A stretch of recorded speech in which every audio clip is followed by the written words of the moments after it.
2005년도 영화 가운데에 블랙이라는 영화가 있습니다.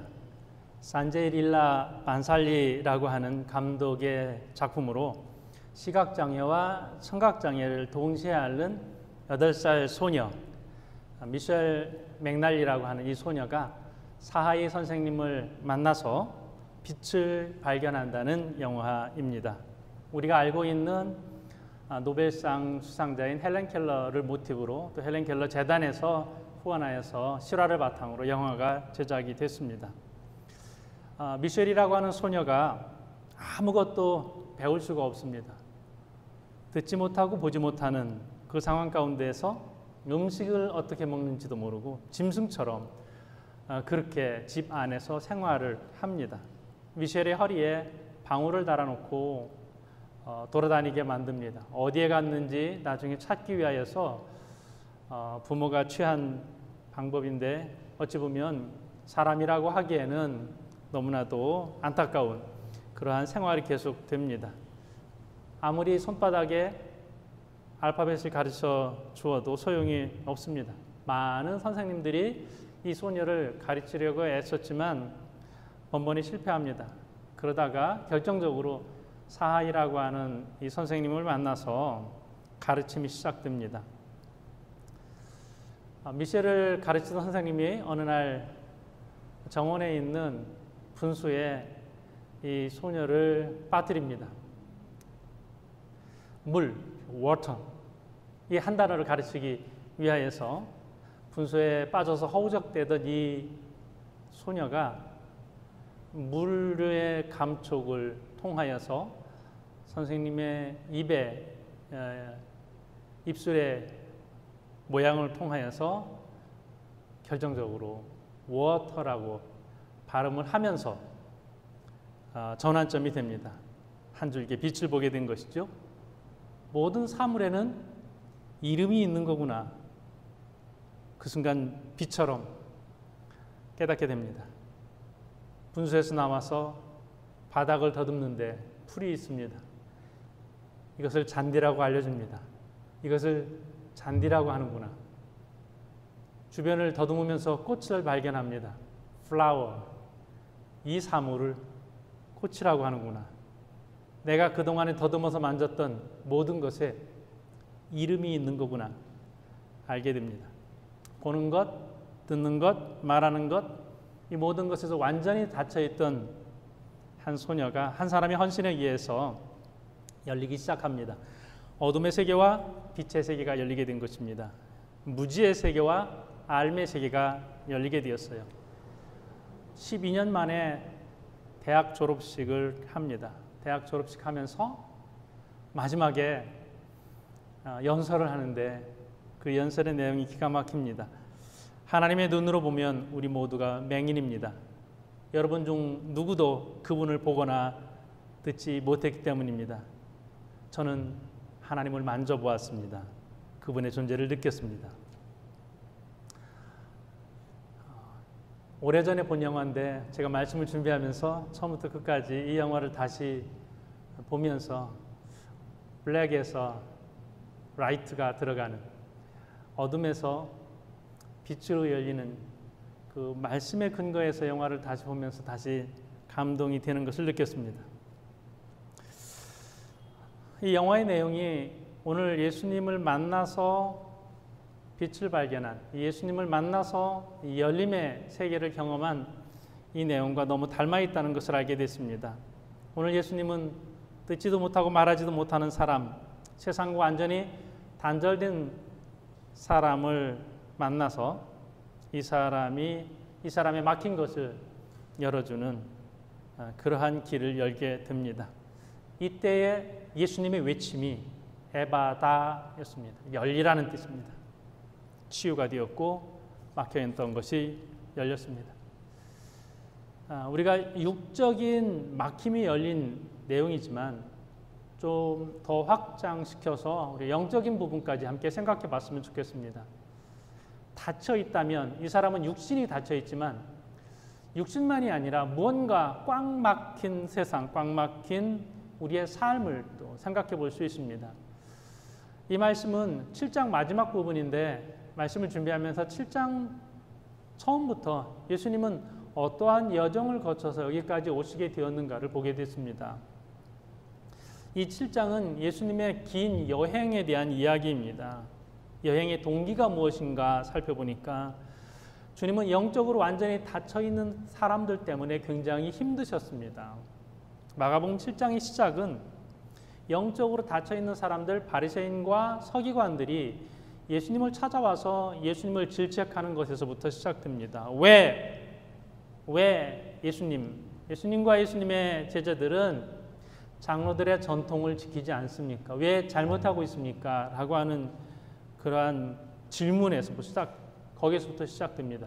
예수님은 뭐라고 대답을 하셨는가 하면은요, 마가복음 7장 8절에 너희가 하나님의 계명은 버리고 사람의 전통을 지키느니라. 그런가 하면 9절에 또 이르시되 너희가 전통을 지키려고 하나님의 계명을 잘 저버리는도다. 예수님께서 바리새인과 서기관들과 이야기를 하면서 그들의 질문, 왜 전통을 지키지 않습니까? 여기에 주님께서는 너희들은 왜 전통 지킨다고 하면서 하나님의 계명을 어기느냐?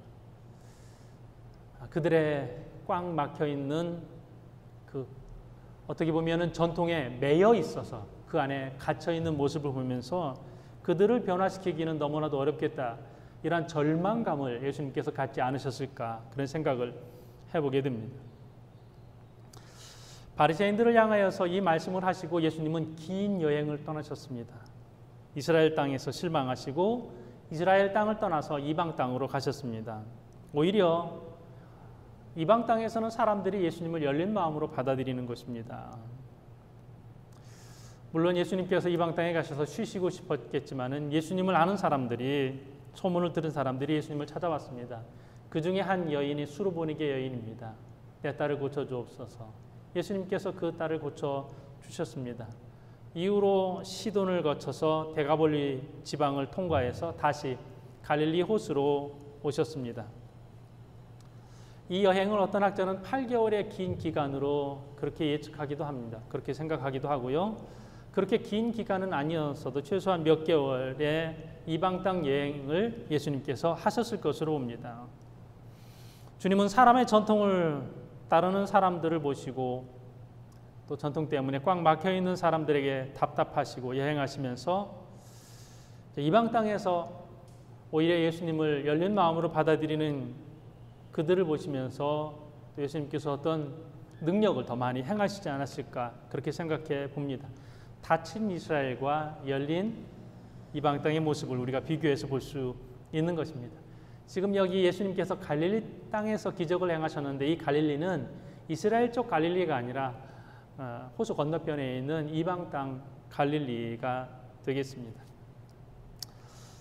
그래서 오늘 한 사람, 귀먹고 말 더듬는 한 사람, 육신적으로 닫혀있는 이 한 사람에게 하셨던 예수님의 말씀, 에바다, 열려라. 이것이 오늘 저와 여러분의 그 어떤 닫혀있는 부분까지 확 열어버리는 그러한 메시지로 함께 받아들였으면 좋겠습니다. 자, 오늘 구체적으로 예수님께 나와서 고침받은 사람을 우리가 생각해 보게 되면, 자, 귀가 멀어서 듣지 못한 사람인데요. 여러분, 말을 못하는 사람의 거의 대부분은 혀에 문제가 있는 것이 아니라 귀에 문제가 있어 듣지 못하니까 말을 못하는 것. 이거 아시죠? 혀에 어떤 기능적인 문제가 있어서 말을 못하는 것이 아니라 어떻게 말하는지를 배우지를 못해서 귀가 잘못되어서 말을 못하는 것이죠. 듣는 것이 너무나도 중요한 거예요. 장로들과 또 서기관과 바리새인들은 그들이 듣는 것을 차단시켜 버렸어요. 주님의 말씀을 들을 줄 몰랐습니다. 주님께서 그렇게 하나님 나라의 복음을 전파하셨는데 주님의 말씀을 듣지 않아서, 그래서 말하는 것은 어떤 말이 나가는 거예요? 왜 예수님께서 장로들의 전통을 지키지 않냐고 나가는 말이 정죄, 판단, 예수님에 대하여서도 이렇게 심한 말을 하는 그러한 언어의 잘못된 부분들을 보게 됩니다.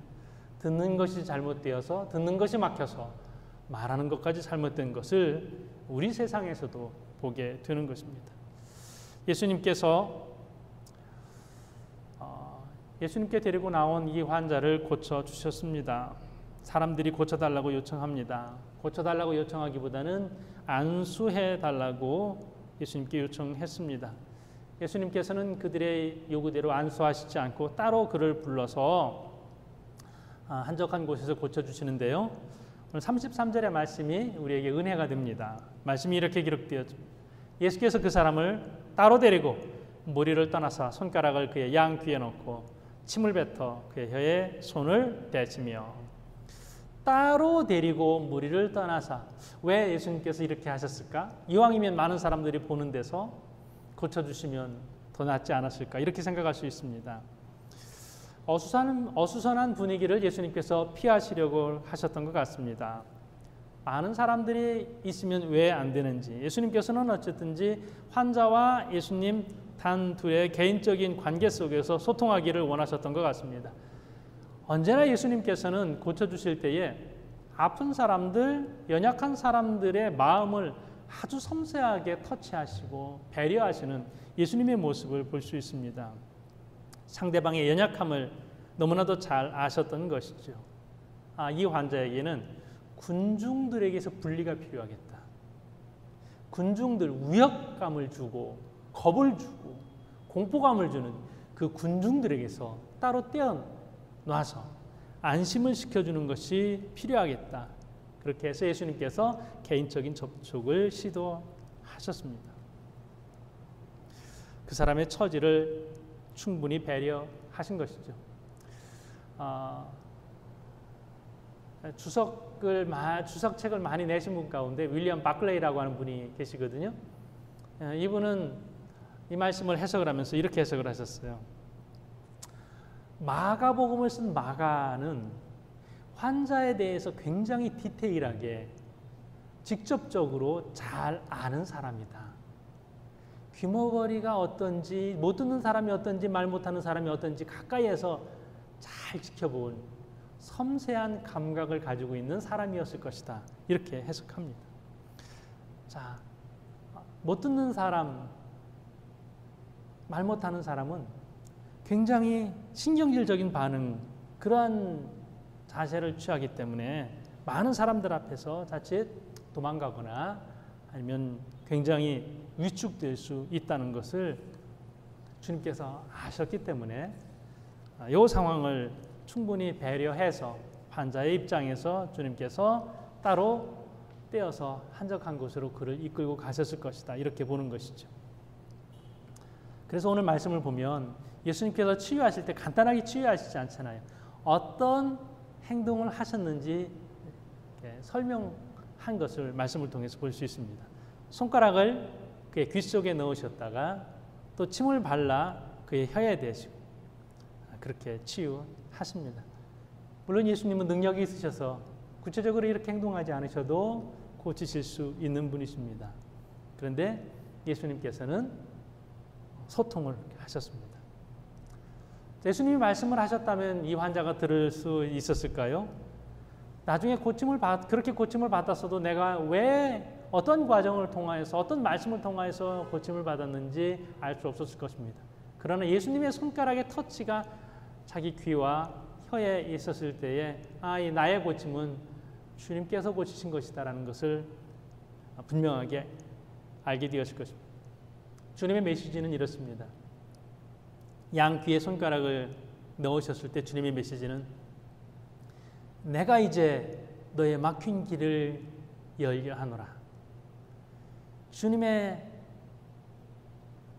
침 묻은 손이 그의 혀에 댔을 때 내가 이제 너의 어눌한 혀를 고치려 하노라. 주님의 메시지가 환자에게 그대로 전달되었을 것으로 봅니다. 예수님의 육적인 터치, 거기에다가 눈이 마주치면서 마음의 터치, 영적인 터치까지 이루어지는 순간입니다. 그리고 예수님께서 하늘을 우러러 탄식하셨다. 이렇게 기록되어 있습니다. 이것은 하늘을 우러러 한숨을 쉬셨다. 이렇게 표현할 수 있습니다. 환자는 소리가 들리지는 않았지만 느낄 수는 있었습니다. 그 느낌이 한숨, 탄식이에요. 예수님의 느낌은 이렇습니다. 그동안 얼마나 힘들었니? 얼마나 답답하고 얼마나 고통스러웠니? 모든 듣는 사람들의 세상 속에서 너만 듣지 못하는 이 고통 때문에 얼마나 아프고 힘들었니? 예수님께서 탄식하시는 그 탄식을 통하여서 이제 환자와의 소통이 이루어진 것입니다. 이것은 환자가 아프고 힘들었던 것을 예수님께서 몸으로 받으신 거예요. 예수님께서 그대로 받아들이셔서 탄식하신 거예요. 주님은 지금 이 시대에도 고통받고 있는 저와 여러분의 아픔을 그대로 받아들이세요.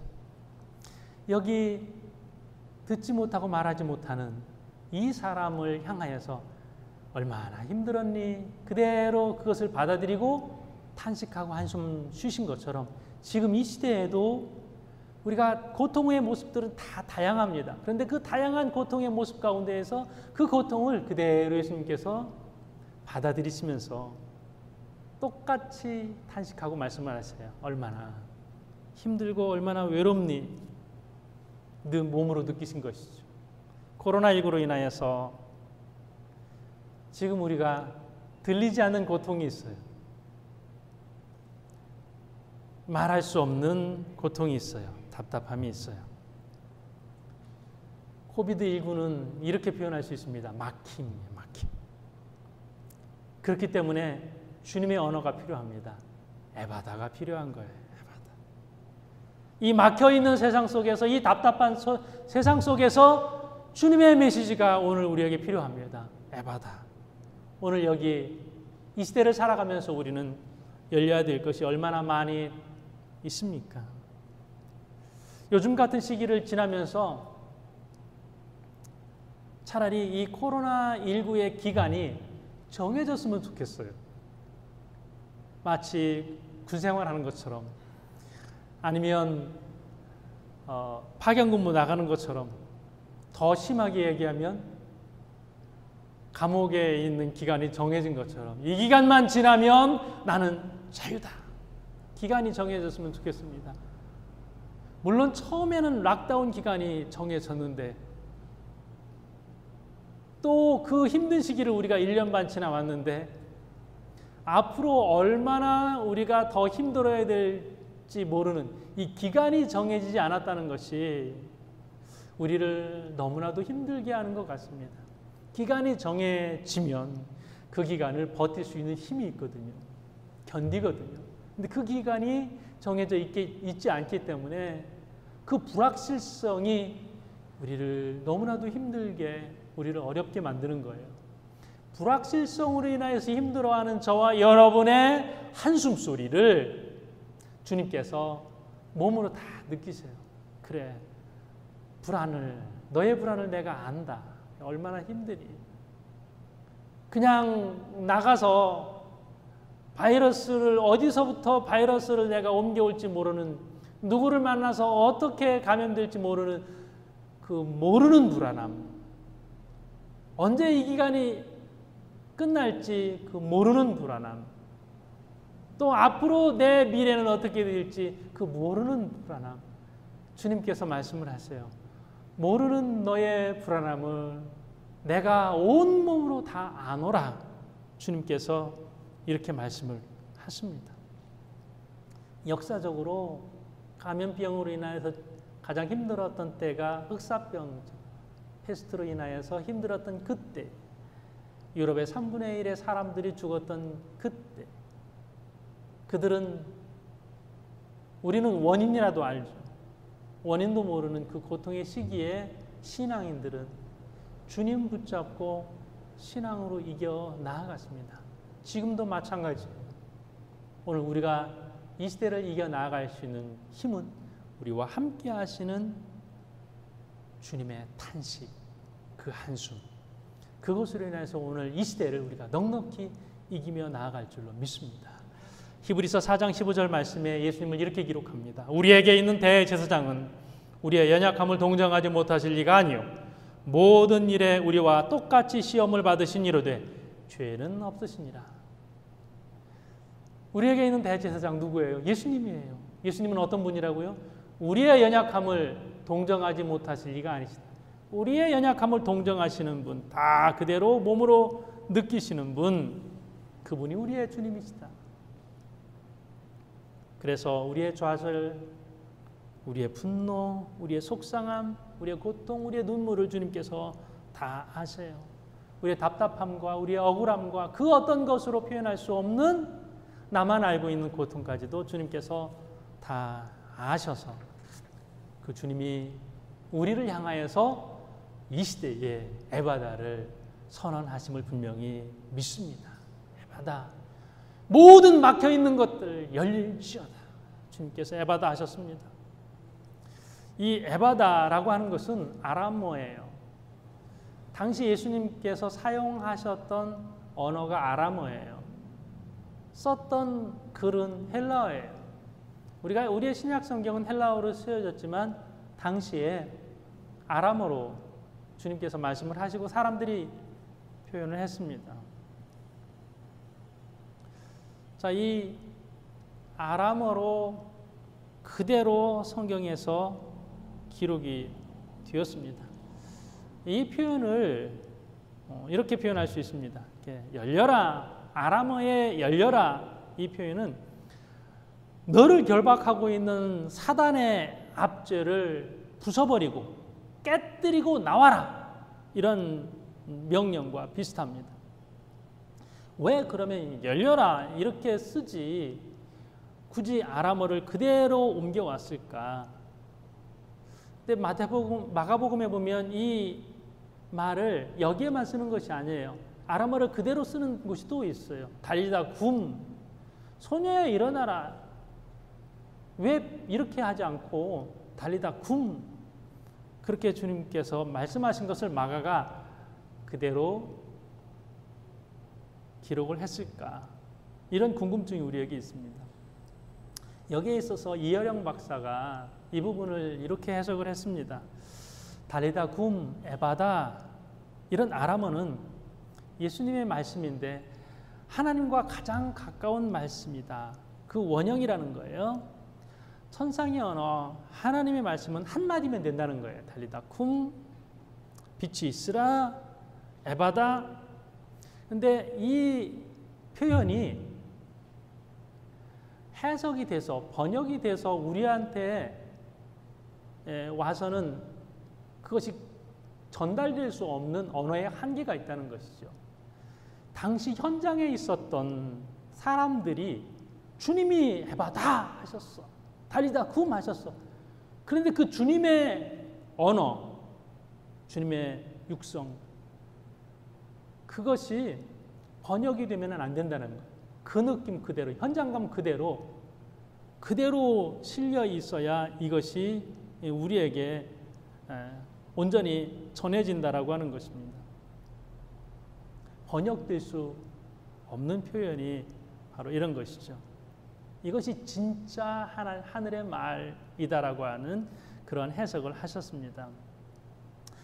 언어의 감옥에 갇혀서는 안 된다, 이런 표현까지 하시는데 아멘은 그냥 아멘이죠. 예수님의 이름으로 기도드렸습니다. 네. 이거 좀 어색하잖아요. 아멘. 그 말은 그대로예요. 할렐루야는 그냥 할렐루야예요. 주님을 찬양합니다. 이거 번역될 수 있는 말이야. 아니에요. 호산나, 주님 구원하실 주님이시여 들어오시옵소서. 그냥 그 느낌 그대로 우리에게 전달되는 표현이 바로 여기에 있는 것입니다. 에바다라고 하는 이 선언, 우리가 주님께서 하셨던 말씀 그대로 오늘 우리에게도 적용될 수 있을 것 같습니다. 모든 닫혀있던 것들이 뻥 뚫리는 열려라! 이 표현이 에바다입니다. 마치 천지창조에서 하나님께서 빛이 있으라, 그 한마디 하나님의 선언에 빛이 있었던 것처럼, 다리다굼 했을 때에 죽은 소녀가 벌떡 일어난 것처럼 에바다 했을 때에 우리에게 있는 막혀있는 모든 것들이 뻥 뚫려지는 역사가 분명히 있을 줄로 믿습니다. 7장 오늘 35절의 말씀에 그의 귀가 열리고 혀가 맺힌 것이 곧 풀려 말이 분명하여 졌더라. 혀에 맺힌 것이 곧 풀렸다는 것은요, 이 혀의 결박이 풀려졌다는 거예요. 마치 이 사단에게 매여 있던 것들이 풀려진 것과 같습니다. 너가 지금 듣지 못하고 말이 어눌한 이 사단에게, 이 병마에 매여 있는 이 모든 것들이 이제 분명하게 풀리고 자유해졌다는 것이죠. 맺힌 것이 풀려지는 진정한 자유, 바로 이것이 맺힌 것이 풀려지고 말이 분명해졌다는 이 언어에 담겨져 있는 것입니다. 주님은 이 사건을 통하여서 하나님의 말씀에 귀를 막고 있는 모든 사람들을 향하여서 에바다 하십니다. 나의 아집과 욕심과 공포와 두려움, 그 어떤 것에 꽉 막혀서 단절된 삶을 살고 있는 모든 이 땅의 그리스도인들을 향하여서 주님께서 에바다 선포하십니다. 들어라, 들어라, 들어라 에바다, 열려라 에바다. 그래서 우리가 하나님의 말씀을 경청하고 그 말씀을 통하여서 자유함을 누리고, 우리가 하나님 앞에 온전하게 예배하고 예배를 통하여서 자유함을 경험하고, 그리하여서 우리를 억누르고 있는 모든 것에서부터 풀리는 그러한 은혜의 삶을 살기를 주님께서 원하시는 것입니다. 이제 오늘 우리의 어눌하고 불편한 그 모든 것에서 풀려서 자유해야 될 줄로 믿습니다. 우리의 신앙의 언어도 분명하고, 우리의 사랑의 언어도 분명하고, 또 우리의 승리의 언어도 분명하게 되는 그런 열리는 은혜가 있기를 주님의 이름으로 축복합니다.